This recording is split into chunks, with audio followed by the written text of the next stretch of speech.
ఉదయం లేచిన దగ్గర నుంచి రాత్రి పడుకునే లోపు మన శరీరాన్ని అనేకమైన సార్లు శుద్ధి చేసుకుంటాం. మన కళ్ళు, మన పళ్ళు, మన ముఖము, మన శరీరము, సమస్త అవయవాలను మనము శుద్ధి చేసుకుంటూనే ఉంటాం. కానీ పరలోకం నుంచి మన తండ్రి అయిన దేవుడు శరీర శుద్ధి మాత్రమే కాక మన ఆత్మ ప్రాణము కూడా శుద్ధి చేయబడాలని కోరుకుంటున్నారు. అవును, మన ఆత్మ ప్రాణము ఏ రకముగా శుద్ధి చేసుకోవాలో మీరు ఎప్పుడైనా ఆలోచన చేశారా? నిత్యుడగు ఆత్మ ద్వారా తన్ను తాను దేవునికి నిర్దోషిగా అర్పించుకున్న క్రీస్తు యేసు రక్తము నిర్జీవ క్రియలను విడిచి జీవముగల దేవుణ్ణి సేవించుటకు మన మనస్సాక్షిని ఎంతో ఎక్కువగా శుద్ధి చేయను.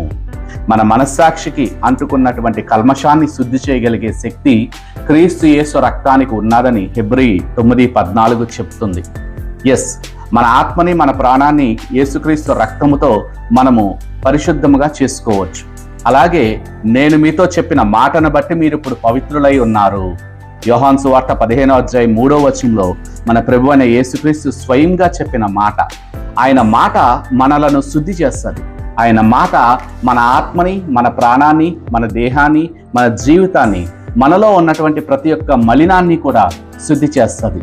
అంతేకాదు సుమా, 1 పేతురు 1:1 చూస్తే తండ్రి అయిన దేవుని భవిష్యత్ జ్ఞానమును బట్టి పరిశుద్ధాత్మ వలన పరిశుద్ధపరచబడిన వారై విధేయులగుటకు అన్న మాట అక్కడ రాయబడి ఉన్నది.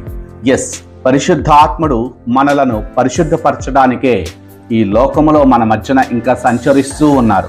పరిపూర్ణముగా మనము పరిశుద్ధులుగా మార్చబడి, తీర్చబడి, మన ఆత్మ, ప్రాణము, శరీరము కూడా దేవుని యొక్క సన్నిధిలో నిందారహితముగా ఉండాలని ఆ పరిశుద్ధాత్ముడు దివారాత్రము మన కోసము పనిచేస్తూ ఉన్నారు.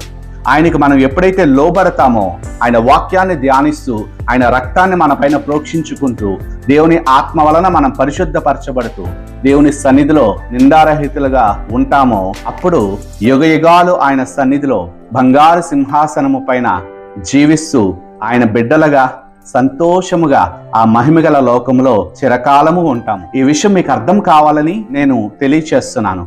మీరు కూడా ఈ వాక్యాన్ని ధ్యానం చేసి పరిశుద్ధులుగా దేవుని సన్నిధిలో ఆత్మలోను, ప్రాణంలోను, శరీరములోను నిందారహితులుగా ఉండాలని నేను కోరుకుంటున్నాను.